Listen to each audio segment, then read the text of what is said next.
नया चैप्टर शुरू कर रहे हैं आज इलेक्ट्रोकेमिस्ट्री। जो आप लोगों के डाउट्स रह गए वो मैं नेक्स्ट क्लासेस में ले लूंगी। सो अभी हम थोड़ा नेक्स्ट स्टार्ट करते हैं।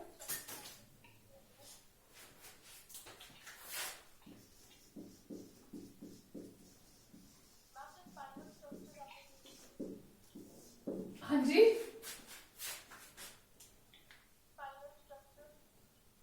हाँ, वो जो मैंने स्ट्रक्चर्स दिए थे वो समझ आ गए।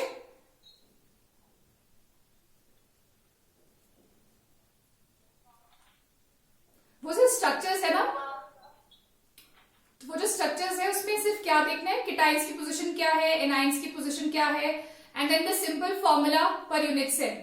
ठीक है, तो वो कर लेना। अगर कुछ डाउट्स होंगे तो I will take up a discussion class on solid state, फिर उसमें हम कर लेंगे उसको। ओके ना, इलेक्ट्रोकेमिस्ट्री। अच्छा देखो, इससे नाम से पता चल रहा है,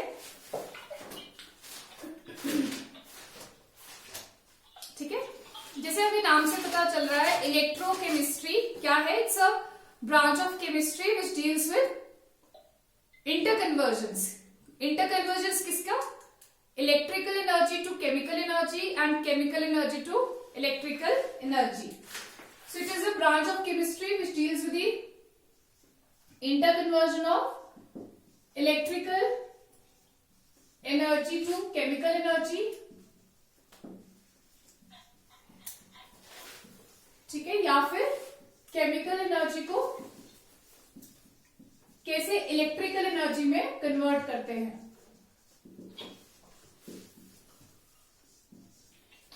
इलेक्ट्रिकल एनर्जी तो सबको पता ही है ना।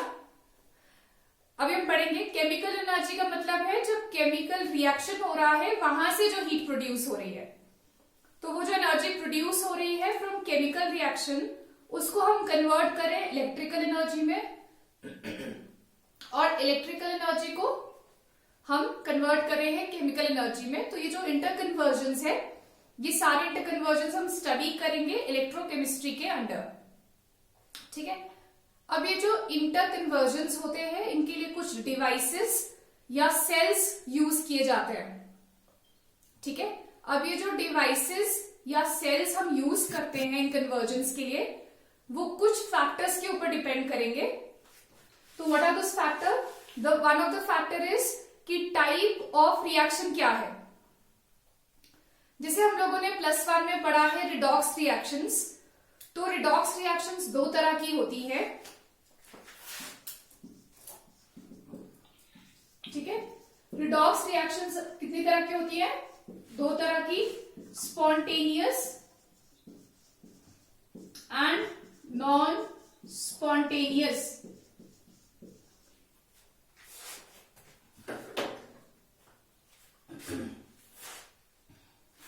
स्पॉन्टेनियस किसको बोलेंगे? स्पॉन्टेनियस कौन सी होती है? ऐसी रिएक्शंस जो अपने आप हो, ठीक है, जिसको करने के लिए कोई एनर्जी देने की जरूरत नहीं होती। जो रिएक्शंस अपने आप होती हैं, ठीक है, जैसे आपने दो रिएक्टेंट्स को मिक्स किया और वो मिक्स करके अपने आप इजीली प्रोडक्ट में कन्वर्ट हो रहा है, सो वो हुआ स्पॉन्टेनियस। स्पॉन्टेनियस रिएक्शंस क्या होती हैं? Which do not require energy. ठीक है, which occur on their own, जो अपने आप हो जाती है, उनको एक्स्ट्रा एनर्जी देने की जरूरत नहीं होती। जितनी एनर्जी रिएक्टेंट्स के पास है उसी एनर्जी से वो रिएक्शन हो जाएगा, अलग से हमें एनर्जी देने की जरूरत नहीं है। नॉन स्पॉन्टेनियस ऐसी रिएक्शंस होती हैं जो अपने आप नहीं होंगी, उनको कॉन्टिन्यूअसली हमें एनर्जी देना पड़ेगा। ऐसे रिएक्शंस जो कि फेवरेबल नहीं है नॉर्मल कंडीशंस में, वो नहीं हो पा रही है, और उनको करने के लिए, उनको उन रिएक्शंस को कैरी आउट करने के लिए हमें एक्स्ट्रा एनर्जी देना पड़ता है throughout the process. So non spontaneous reactions are not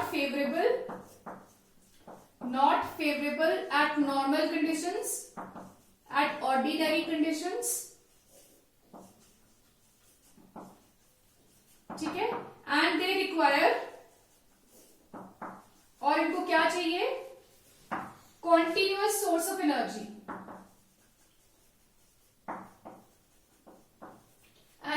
require continuous source of energy.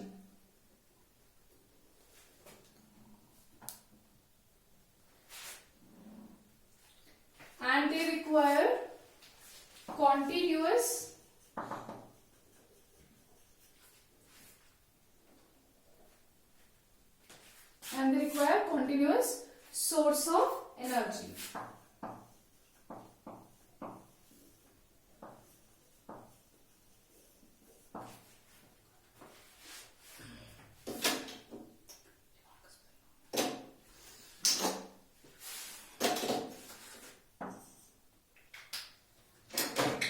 समझ आया डिफरेंस?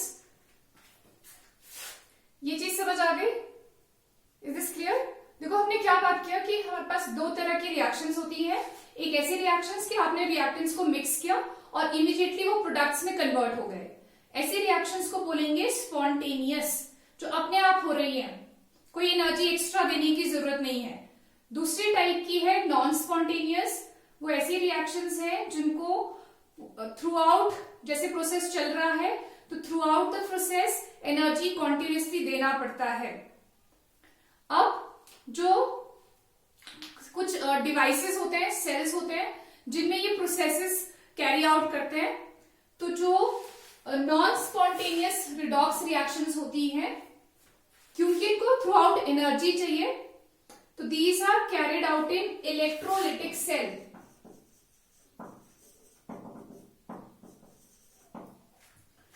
और जो स्पॉन्टेनियस रिडॉक्स रिएक्शंस जो अपने आप हो रही है, उनके लिए जो सेल या डिवाइस हम यूज करते हैं उसको बोलते हैं गैल्वेनिक सेल।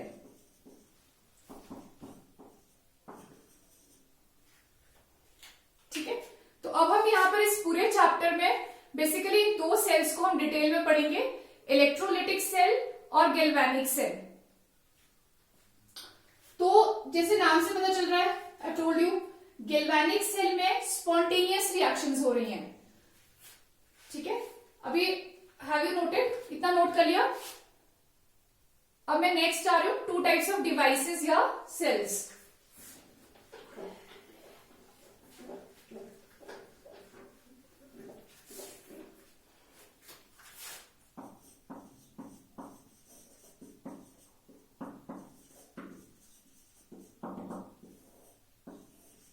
तो दो तरह के जो सेल है, the first is galvanic cell, इसको वोल्टैक भी बोलते हैं, वोल्टैक सेल, और दूसरा है इलेक्ट्रोलिटिक। ठीक है, तो बेसिकली जो पूरा चैप्टर है इन दोनों सेल्स के ऊपर बेस्ड है। अब जैसे मैंने बताया, गैल्वेनिक सेल में क्या होगा, कौन सी रिएक्शंस कैरी आउट करेंगे, जो स्पॉन्टेनियस वाली हैं। यहां पर स्पॉन्टेनियस रिडॉक्स रिएक्शंस की जाती है। अब क्योंकि रिएक्शन अपने आप हो रहा है, तो वहां से क्या प्रोड्यूस होगा, हीट एनर्जी, जिसको हम केमिकल एनर्जी भी बोलते हैं। तो यहां पर केमिकल एनर्जी जो प्रोड्यूस होती है उसको कन्वर्ट करते हैं इलेक्ट्रिकल एनर्जी में। सो इस पर्टिकुलर सेल के अंदर हम केमिकल एनर्जी को इलेक्ट्रिकल एनर्जी में कन्वर्ट करते हैं। ठीक है, chemical energy is converted into electrical energy.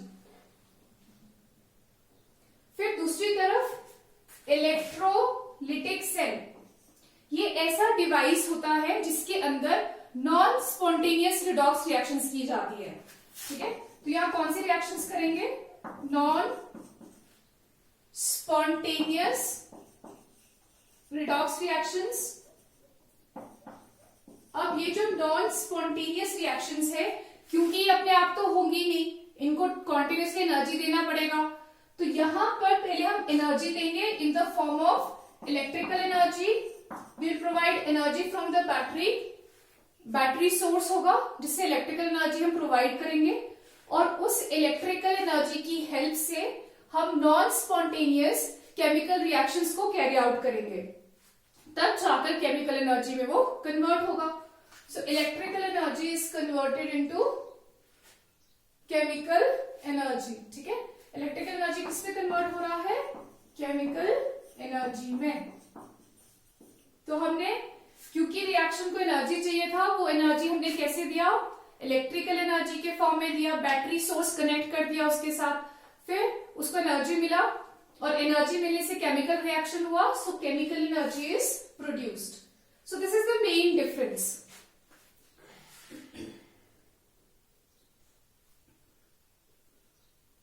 ठीक है, तो इनको इलेक्ट्रोकेमिकल सेल्स भी बोलते हैं। देखो क्या हमने पढ़ा, आई एम रिपीटिंग, हम यहाँ पर दो तरह के डिवाइसेस या सेल्स पढ़ेंगे जिससे एनर्जी केमिकल टू इलेक्ट्रिकल या इलेक्ट्रिकल टू केमिकल कन्वर्ट हो सके। फर्स्ट टाइप ऑफ डिवाइस और सेल इज गैल्वेनिक या वोल्टेक। ऐसे सेल्स को इलेक्ट्रोकेमिकल सेल्स भी बोलते हैं। यहाँ पर रिएक्शंस जो होंगी वो स्पॉन्टेनियस है, मतलब आपको कोई एक्स्ट्रा एनर्जी नहीं देनी है, जैसे ही मतलब वो अपने आप होंगी रिएक्शंस। ठीक है, नॉर्मल कंडीशंस में केमिकल रिएक्शंस अपने आप हो रही हैं।